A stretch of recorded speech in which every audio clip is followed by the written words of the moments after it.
한번 따라할까요? 그럼에도 하나님은 나를 사랑하십니다. 한 번 더 합시다. 그럼에도 하나님은 나를 사랑하십니다. 여러모로 부족하고 허물 많고 연약해도 그럼에도 주님은 우리를 사랑하심을 믿으시는 여러분과 제가 되길 바랍니다. 여러분 혹시 친하게 지냈던 사람들이나 지인들에게 사기나 배신 또한 큰 실망을 해본 적이 있습니까? 살아오면서 이런 일을 당하지 않으면 참 좋지만은 또 본의 아니게 이런 일을 당할 수가 있습니다. 나는 당하지 않더라도 내 친척, 친구, 이웃들 가운데에 이런 일을 당하여 힘들어하는 사람도 아마 여러분 보았을 것입니다. 그렇게 친했던 사람, 믿었던 사람에게 배신이나 사기나 큰 실망을 당하게 되면 그렇게 해서 돈을 잃어버린 것도 잃어버린 것이지만 참 믿었던 사람에게 그렇게 배신당했다라는 그 상처, 그 아픔들이 평생 지워지지 않는 마음의 상처로 남는 것이죠. 참 힘듭니다. 그래서 어떤 경우는 그 아픔으로 힘들어하기도 하고 그래서 우울증에 걸리기도 하고 심한 경우 극심한 스트레스로 병까지 걸리는 것도 보았습니다. 제가 아는 한 목사님 부부의 그 자녀들이 결혼했는데 미국으로 유학을 가시게 되었어요. 이 두 부부가 서로 아르바이트도 하고 열심히 일해서 공부하는 가운데에 잘 공부도 하고 정착을 하고 있었습니다. 근데 어느 날 친하게 지냈던 분들이 평소에 그런 일을 하지 않는데 너무 어려우니까 돈을 좀 빌려달라고 하더랍니다. 유학생 신분이고 서로 또 비슷하니까 며칠 후에 돈이 들어온다 하니까 돈을 빌려준 거예요. 풍요하고 좀 부유한 사람들에게는 큰 돈이 아니었지만 유학생 입장에서는 그 돈이 큰 돈이었습니다. 돈을 빌려주는데 그날 밤에 야반도주를 해버린 거예요. 여러 사람들의 돈을 빌렸어요. 믿었던 사람인데 돈을 잃어버린 것은 잃어버린 거지만 그렇게 믿었던 사람에게 배신당했다는 이 아픔이 이분을 너무 힘들게 만든 거예요. 극심한 스트레스를 받다가 그만 급성백혈병이 찾아왔습니다. 이게 잘 몰랐는데 이런 병들이 또 급성으로 찾아오면 젊은 사람들이 더 빨리 이렇게 번진다고 하더라고요. 그리고 그분은 투병생을 벌였지만은 오래 투병하지 못하고 그만 하나님의 부름을 받게 되었습니다. 이처럼 믿었던 사람에 대한 실망과 상처는 비록 눈에 보이지 않지만 큰 마음의 상처를 남게 되는 것입니다. 우리가 지금까지 느헤미야서를 살펴보았는데 12장까지는 너무나 좋고 복되고 기쁜 이야기들인데 13장을 바라보면 느헤미야가 얼마나 큰 마음의 아픔과 실망과 큰 상처를 받았을까라고 감히 짐작할 수가 있습니다. 오늘 살펴볼 느헤미야 13장은 느헤미야의 마지막 장으로서 그렇게 믿음을 지키기로 결단했던 이스라엘 백성들의 타락상을 기록하고 있기 때문입니다. 정말 이해가 되지 않는 것이죠. 그동안 이스라엘 백성들은 느헤미야의 지도력에 따라 믿음의 공동체, 신앙의 공동체를 이루기 위하여 52일 동안 한 손에는 연장 들고 한 손에는 칼을 들고 무기를 들고 성벽을 완성했습니다. 그 많은 방해 공작 가운데에서도 성벽 공사를 완성했을 뿐 아니라 하나님 주신 은혜로 23일 동안 부흥회를 거치면서 큰 은혜를 받고 모든 죄라는 죄는 다 토해내면서 느헤미야 10장에서는 하나님께 성전 중심으로 믿음으로 살기로 결단하죠. 안식일을 잘 지키고 11조를 드리고 안식일에는 이방인들과 결혼하지 않기로 스스로 결단을 했습니다. 어느 누가 강제적으로 시킨 것이 없어요. 자기들이 은혜 받아서 가문의 대표가 도장을 찍고 다 같이 그렇게 지키기로 결단했단 말이에요. 그리고 지난주에는 성벽 봉헌식을 기쁘게 올려드립니다. 두 때로 나누어서 우측으로 좌측으로 성벽 위를 걸으면서 찬양하면서 하나님께 영광을 돌렸습니다. 성전 앞에 모여서 화목 제물을 드리면서 기뻐했을 뿐 아니라 온 백성들이 그 제물을 먹고 축제의 시간을 보낸 것이에요. 그렇다면 이렇게 축제를 보냈다면 느헤미야 13장은 그래서 이스라엘 백성들이 하나님을 잘 섬겼습니다라고 끝내면 참 좋겠는데 오히려 정반대라는 것입니다. 간혹 젊은 이들 가운데에 둘이는 사랑하는데 부모들이 반대하거나 여러 여건으로 참 결혼하기 힘들어 하다가 이런 장애물들을 극복하고 결혼 올리는 젊은이들을 보게 될 때가 있습니다. 그러면 다들 결혼식에 참석한 분들이 이렇게 어려운 시간을 보내었으니 이제 행복하게 잘 살았으면 좋겠다라고 다 득담을 하고 축복을 합니다.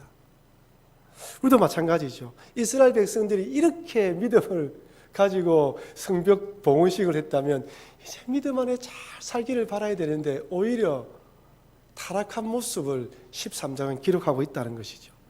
여러분, 과연 느헤미야 12장과 13장 사이에는 무슨 일이 일어난 것일까요? 이에 대해서 느헤미야 13장 6절은 이렇게 말씀합니다. 우리 같이 읽어볼까요? 그때에는 내가 예루살렘에 있지 아니하였느니라. 바벨론 왕 아닥사스다 32년에 내가 왕에게 나아갔다가 며칠 후에 왕에게 말미를 청하고, 그때에는 무슨 말입니까? 이스라엘 백성들이 타락한 그때에는 느헤미야가 예루살렘에 없었다는 거예요. 느헤미야가 총독으로 예루살렘 총독으로 와서 12년 동안 총독을 다 지내고 난 뒤에 페르시아의 아닥사스다 왕이 무슨 일인지 모르지만 느헤미야를 페르시아로 불러들인 것입니다.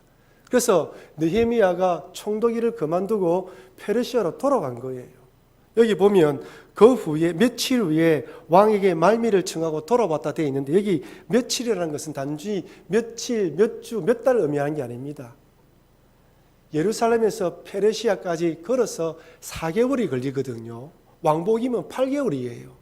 12년 동안 페르시아를 돌아가지 않았다면 최소한 그곳에서 일정을 보고 다른 일을 본다고 한다면 짧으면 1년, 길면 2, 3년이 소요되는 시간입니다. 그러니 느헤미야가 페르시아로 갔던 짧게는 1년, 길게는 2, 3년 만에 이스라엘 백성들의 신앙이 이만큼 부패한 것입니다. 타락한 것이죠. 이스라엘 백성들이 어떻게 타락했는지 13장은 계속해서 이렇게 말씀합니다. 첫 번째로 성전 안에 도비아의 방이 만들어져 있어요. 13장 4절 5절입니다. 이전에 우리 하나님의 전에 방을 맡은 제사장 엘리야십이 도비아와 연락이 있었으므로 도비아를 위하여 한 큰 방을 만들었으니, 그 방은 원래 소재물과 유향과 그릇과 또 레위 사람들과 노래하는 자들과 문지기들에게 11조로 주는 곡물과 새 포도주와 기름과 또 제사장들에게 주는 거제물을 두는 곳이라. 여러분, 여기 어떤 곳입니까? 성물과 거룩한 것을 두는 자리죠. 여기 누가 있습니까? 도비아가 있어요. 엘리야십이 어떤 사람입니까? 제사장으로 이 방에 성전의 예물과 거제물을 관리하는 그 일을 맡은 제사장이란 말이에요. 지금은 따지면 목사란 말입니다. 근데 그 목사라는 사람이, 제사장이 도비아와 연락을 취하여 도비아가 그 방에 들어올 수 있도록 방을 크게 만들었습니다. 큰 방을 만들었다는 것은 작은 방들, 성전의 작은 방들을 허물어서 그를 위하여 큰 방을 내어주었다는 뜻이에요. 도비아는 이스라엘 백성들이 성벽을 재건하려 할 때 앞장서서 방해했던 대적 중에 한 명입니다. 하나님 백성이 믿음으로 살려고 할 때 믿음으로 살지 못하도록 발목을 잡아 당기는 사단 마귀의 하수인이라 할 수 있는 거예요. 그런 사람이 성전 중심에 거하고 있다는 것은 무엇을 의미합니까? 이스라엘 백성들 그 중심에 죄악이 도사리고 있다는 것을 의미합니다. 여러분, 잘 생각해 보세요. 도비아가 그 방에 거했다면 성전 기물들, 헌물들, 예물들이 그 방에 있었겠습니까? 없었겠습니까? 없었겠죠. 다 치웠겠죠. 여러분들이 하나님을 섬기지 않고 세상을 따라 섬겨서 여러분 마음속에 하나님이 거하면 마땅히 여러분 마음속에 있어야 될 거룩한 것과 성결한 것들은 다 떠나간다는 것입니다. 도대체 엘리야십과 도비아는 어떤 관계였기에 이 도비아를 받아들인 것일까요? 여기 보면 도비아가, 엘리야십과 도비아가 서로 연락이 있었다고 되어 있습니다. 여기 연락이라는 히브리의 원뜻을 제가 살펴보니까요, 단순히 친분이 있어서 연락을 주고받는 것이 아니라 여기에는 혈연, 친족이라는 뜻이 포함되어 있습니다. 무슨 말입니까? 도비아와 결혼 동맹을 맺은 거예요.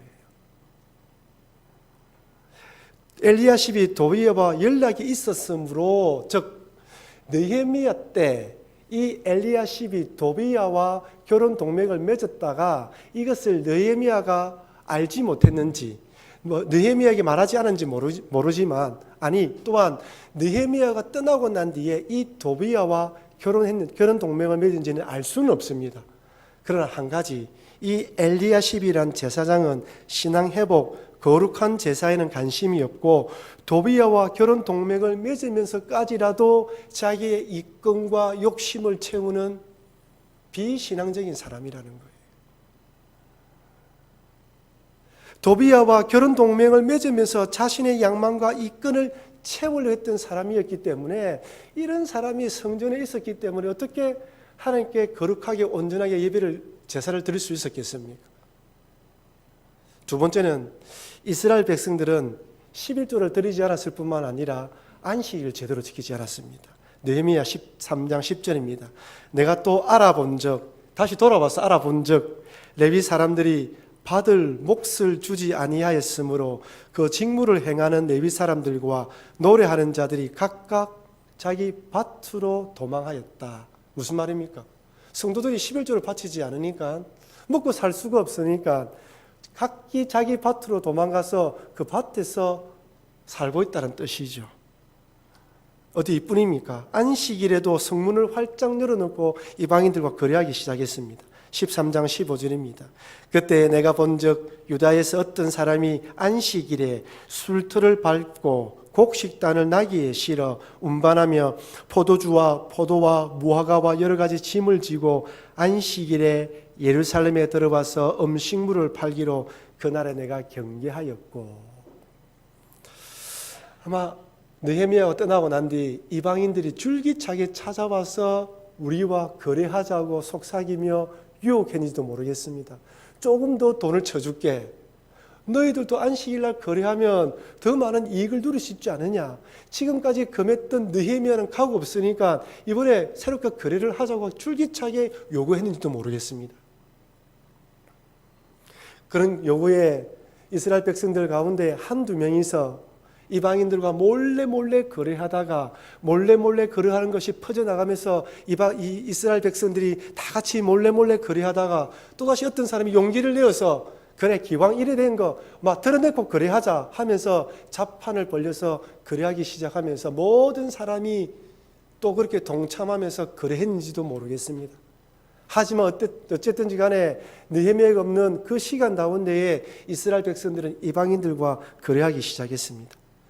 11조를 바치지 않고 안식일도 거래함으로 돈은 벌었는지 몰라도 올바른 제사와 예배를 드리지 않으면서 신앙을 다 잃어버렸던 것이죠.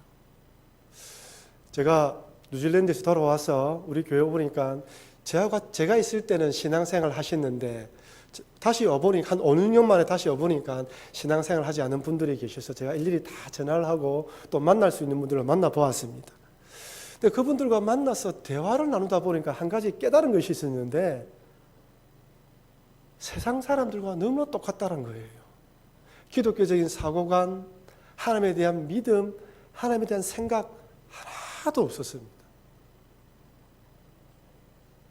그 전에 그렇게 열심히 교회를 다니고 신앙생활 했는데 못 만났는지 제가 5, 6년 동안 교회를 떠나 있었는데 언제 교회를 다니지 않았는지 몇 년 동안 신앙생활 하지 않았는지 모르지만은 신앙의 기분도 다 잃어버렸더라는 거예요.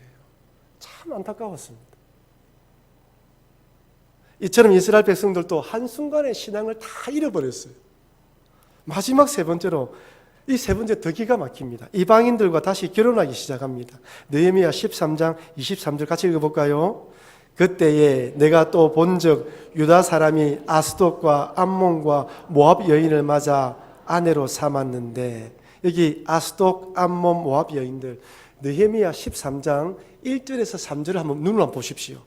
1절에서 3절에 보면 느헤미야가 마지막 신앙 계획을 단행합니다. 그때 율법에 보니까 아스돗과 모압 사람들, 암몬과 모압 사람들은 영원히 하나님의 총회에 들어오지 못한다는 이 율법의 말씀에 따라 마지막으로 그 사람들을 이스라엘 백성들에서 분리해냈습니다. 쫓아낸 것이죠. 그런데 이스라엘 백성들이 다시 아스돗, 암몬, 모압 사람들과 결혼했다는 것은 무엇을 의미합니까? 세상 사람들처럼, 개혁했던 그 이전의 삶들로 그대로 돌아갔다는 것을 의미하는 거예요. 그냥 신앙이 약해졌다는 것이 아니라 마치 신앙 없는 사람처럼 변질되었다는 것을 오늘 본문이 우리에게 이야기하는 것입니다. 이처럼 이스라엘 백성들은 12장까지 성벽을 건축하고 예배를 드리고 봉헌식을 올리며 십자가에서는 견고한 언약을 세웠지만 그 언약을 지키지 못하고 타락한 모습으로 변해버렸습니다. 순수한 신앙을 유지하겠다는 약속을 헌신삭처럼 던져버렸던 것이죠. 여러분, 구약 성경의 마지막 책이 무엇이죠? 말라기죠.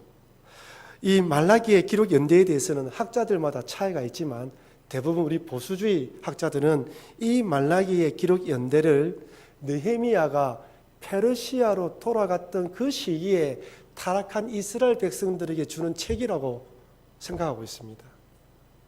느헤미야서를 쭉 읽어보면서 묵상하면서 공부하면서 그런 과정을 보고 난 뒤에 말라기를 읽어보십시오. 말라기의 말씀은 책망이 아닙니다. 하나님의 안타까움이에요. 하나님의 하소연인 것이죠. 하나님이 이스라엘 백성들을 바라보니 너무 안타까운 거예요. 너희들이 그렇게 언약을 채우고 결단하기로 해놓고 그 몇 년 사이에 이렇게 타락하느냐라는 피를 토하는 심정으로 적은 하나님의 말씀입니다. 얼마나 제하게 타락했는지 제사장들에 대해서는 말라기에서 이렇게 탄식하며 책망합니다. 말라기 2장 8절입니다. 너희는 옳은 길에서 떠나, 여기 너희는 제사장들을 말합니다. 오늘날 목사들을 말하지요. 너희는 옳은 길에서 떠나 많은 사람을 율법에 거스리게 하는도다. 나 만군의 여호와가 이르노니 너희가 레위의 언약을 깨뜨리느니라. 무슨 말씀입니까? 제사장들이, 목사들이 똑바로 하지 않으니까 성도들이 올바른 길을 가지 못한다는 거예요. 바른 말씀을 선포하고 기복신앙이 아니라 믿음 안에 살아갈 수 있도록 선포해야 되는데 그 길이 옳은 길인데 다른 길로 가게 만든다는 것입니다. 11조와 이방민족들과 결혼하며 안식일을 지키지 않는 이스라엘 백성들에 대해서는 또 이렇게 책망합니다. 말라기 3장 8절 10절 우리 같이 한번 읽어볼까요? 사람이 어찌 하나님의 것을 도둑질하겠느냐. 그러나 너희는 나의 것을 도둑질하고도 말하기를 우리가 어떻게 주의 것을 도둑질하였나이까 하는도다. 이는 곧 11조와 봉우물이라. 너희 곧 온 나라가 나의 것을 도둑질하였으므로 너희가 저주를 받았느니라. 만군의 여호와가 이르노라. 너희의 온전한 11조를 창고에 들여 나의 집에 양식이 있게 하고 그것으로 나를 시험하여 내가 하늘 문을 열어 너희에게 복을 쌓을 곳이 없도록 붙지 아니하나 보라. 아멘. 예전에 많은 목사님들이 단지 11조만 강조하기 위해서 이 본문을 많이 인용했습니다. 하지만 11조만 강조하는 게 아니에요. 느헤미야의 전체 역사적 배경을 알고 나면 이 말씀이 그냥 이렇게 받아들이는 것이 아니라 책망이나 안타까움, 이 책망으로 받아들이는 것이 아니라 하나님의 안타까운 하소연으로 받아들일 수 있다는 것입니다. 그렇다면 여러분, 어떻게 해서 이스라엘 백성들은 이렇게 급속도로 신앙이 부패하고 타락할 수 있었을까요? 이유가 무엇일까요? 그것은 첫 번째로 한번 같이 읽어보겠습니다. 믿음의 성벽을 쌓는 것도 쉽지 않지만 무너지는 것은 한순간이기 때문입니다.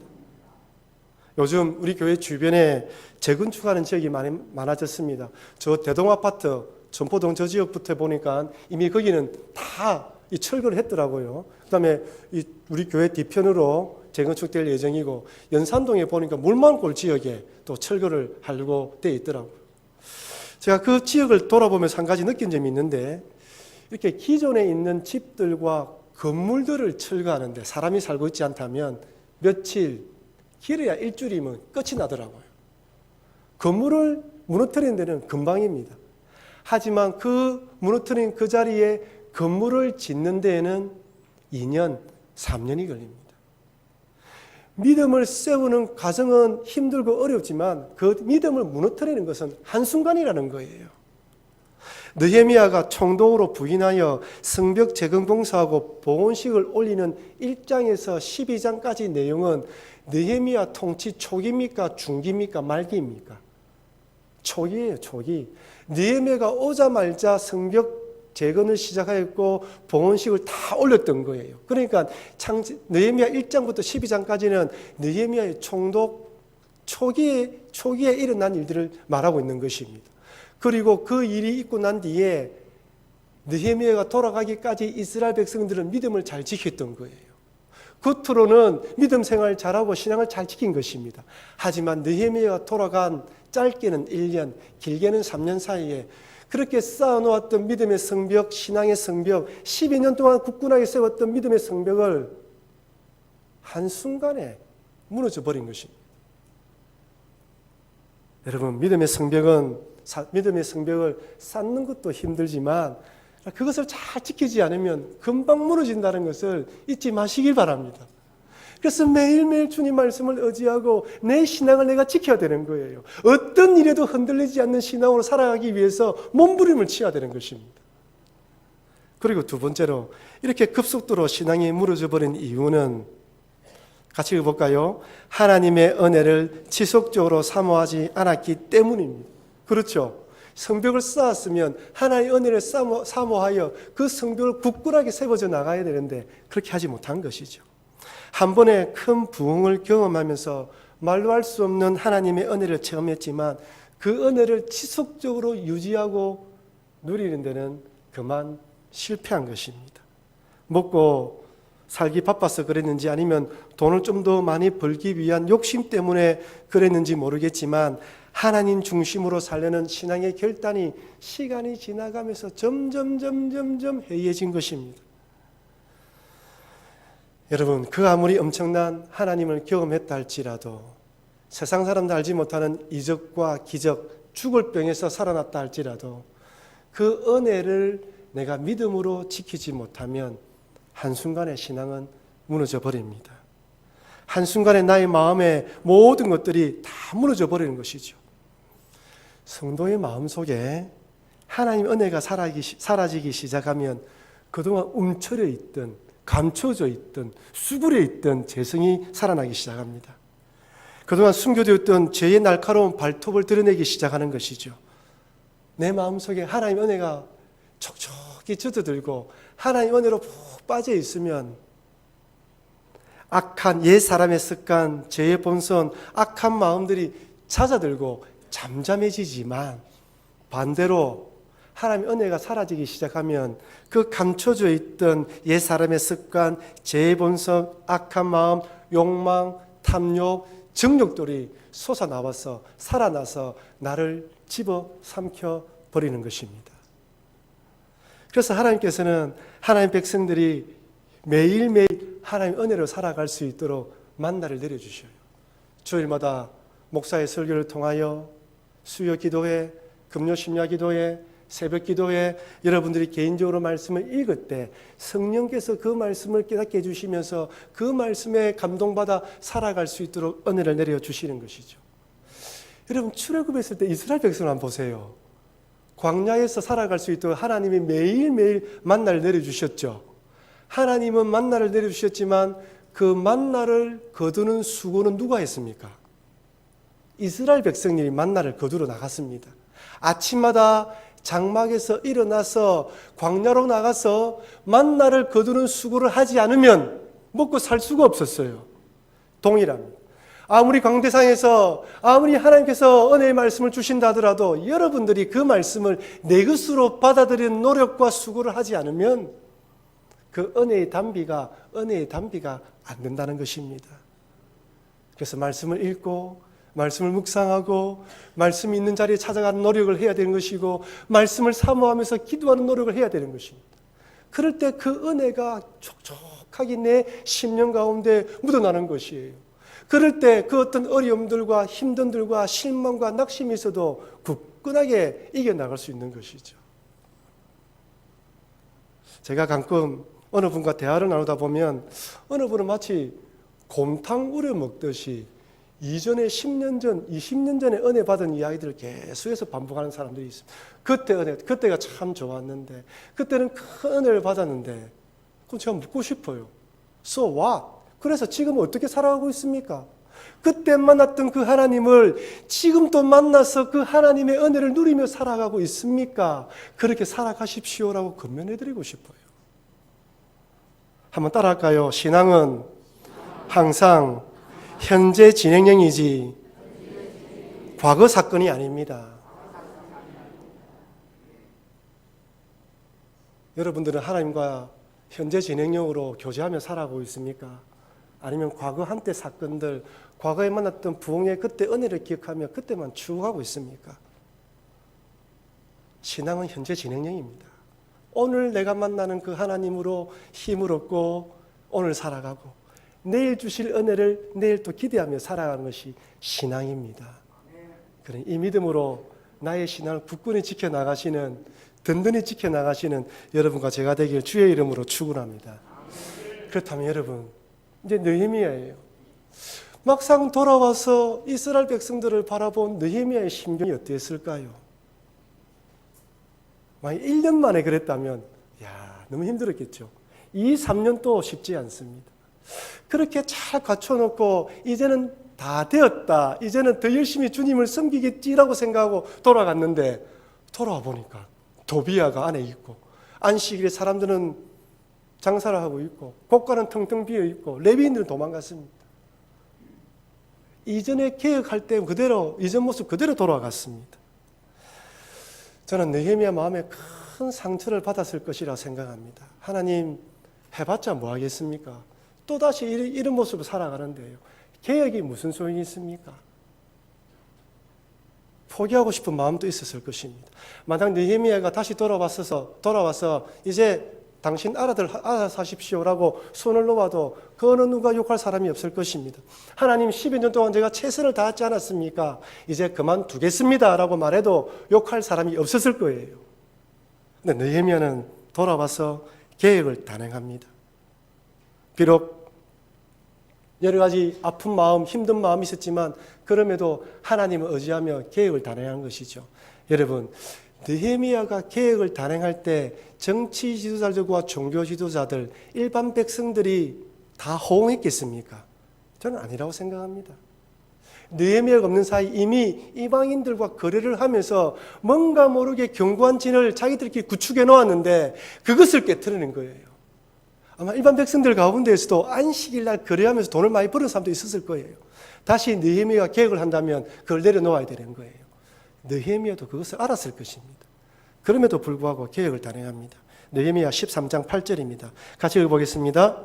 내가 심히 근심하여 도비야의 세간을 그 방 밖으로 다 내어 던지고, 밤에 했겠습니까? 낮에 했겠습니까? 많은 사람들이 보는 데서 했겠습니까? 많은 사람들이 보는 데서 했겠죠. 다 던져버렸습니다. 도비야에 관련된 모든 흔적을 다 치워버렸습니다. 마치 예수님께서 예루살렘 성전에서 장사하며 돈 바꾸는 사람들을 채찍으로 만들어 쫓아내던 것처럼 다 쫓아냈습니다. 안식일은 성문을 닫았습니다. 이방인들 가운데에 혹시나 성문을 열 것이라고 기대하고 사는 사람들이 있으면 다 쫓아냈습니다. 11조를 바치게 만들며 도망갔던 레위인들을 불러들이고 그 다음에 충직한 자들로 성전의 문지기와 여러 가지 직책을 맡깁니다. 여러분, 교회는 아무나 올 수 있습니다. 신앙생활은 아무나 할 수 있습니다. 그 다음에 예수님은 아무나 믿을 수 있습니다. 그러나 교회의 직분자는 충직하고 칭찬한 자들이 뽑혀야 됩니다. 교회의 문턱은 낮아져야 되지만 그러나 성도가 되는 것, 예수를 믿는다는 것은 각오를 해야 돼요. 버릴 것은 버려야 됩니다. 그 가운데 교회 직분자가 된다는 것, 그것은 더 많은 헌신이 요구되는 것이죠. 충직한 자를 뽑았습니다. 이방인들 중에 결혼한 자들 중에서는 몇 명을 잡아서 책망하고 저주하고 때리면서 머리를 뽑았대요. 많은 사람들이 보여주는 것이죠. 이렇게 하면 안 된다는 것이죠. 다시 신앙개혁을 단행하면서 또다시 달려가고 있습니다. 저는 느헤미야가 왜 그렇게 했을까? 보통 사람들 같으면 실망하고 낙심했을 것인데 느헤미야는 이것이 자신의 사명이라는 것을 깨달았던 거예요. 사명자는 결코 실망하지 않습니다. 사명을 가진 사람은 포기하지가 않아요. 저는 사실 이전에 느헤미야서를 공부하고 묵상할 때 12장까지 읽다가 큰 소망을 가지다가 13장에 접어들면서 낙심에 빠진 적이 있었습니다. 아무리 교회 안에서 아무리 믿음 안에서 살아가자 한다더라도 성도들의 삶이 이렇지 않습니까? 무슨 성이 있을까라는 그런 실망을 가진 적이 있었습니다. 근데 초점을 타락한 이스라엘 백성들이 아니라 느헤미야에게 초점을 맞추니까 그 안에 하나님이 보여요. 저는 느헤미야 이런 모습을 보면서 우리를 절대로 포기하지 아니하신 하나님, 그럼에도 불구하고 우리를 사랑하시는 하나님을 볼 수 있었습니다. 사실 가만히 생각해 보면요, 타락한 이 이스라엘 백성들의 모습이 바로 저와 여러분들의 모습이지 않습니까? 1년마다 부흥회하고 이런저런 사람들 와서 말씀 전하면 그때는 큰 은혜를 받습니다. 주일날 말씀을 듣고 그 말씀 듣고 결단하지 않습니까? 하지만 직장생활, 사회생활, 생애 터전에 가보면 현실적인 문제, 이런저런 사람들을 만나보면 본의 아니게 그 말씀을 지키지 못할 때도 있고 넘어질 때도 있지 않습니까? 부끄럽고 창피한 것이죠. 아이고, 하나님, 내가 지금 하나님 믿는 사람 맞습니까? 말할 때도 있는 것입니다. 그런데 그럼에도 불구하고 하나님께서는 이런 우리들을 포기하지 않는다는 것입니다. 왜냐하면 하나님은 사랑의 추격자이거든요. 끝까지 추격하고 따라오십니다. 때로는 우리가 잘못한 것에 대해서 마음에 큰 배신과 실망감으로 하나님께서도 마음에 큰 상처를 안겠지만은 포기하지 않으시고 따라오셔서 우리를 불러주십니다.